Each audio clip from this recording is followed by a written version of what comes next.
and then we have dumbbell seated rotations. Okay, this one I'm gonna program as a big strength lift, okay, to increase that eccentric capacity, which is really gonna help remold that tissue in the capsule.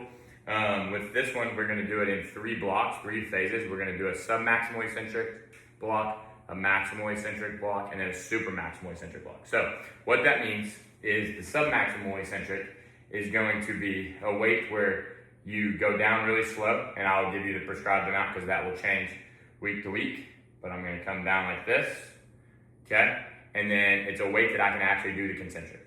So then I'll come back up, okay?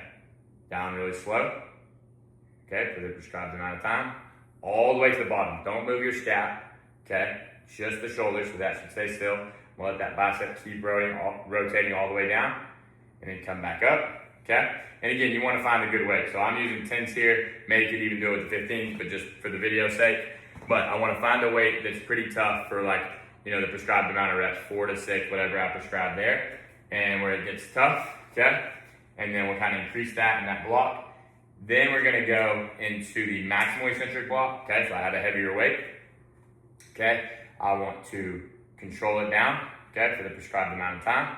And here, I want you to still be able to do the concentric, okay? So I do want you to be able to do the concentric, but it should get tougher, okay? The reps are gonna come down. That's the difference between submaximal and the maximal eccentric block, okay?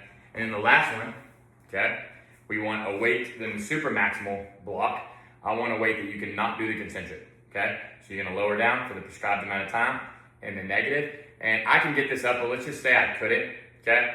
I want a weight that you try to get up, so I still want you to work hard on the concentric, but I want you to help it and actually spot it with this hand. So again, I want a weight that you can control down, nice and slow, that's really tough, that you want to fight it, but you want the weight to win the battle, and then a concentric where you're trying to get up, but you actually can't. But it's not too heavy, but where you barely can't, and then you're gonna use the spotter on, and that's gonna be your maximal. The super maximal eccentric.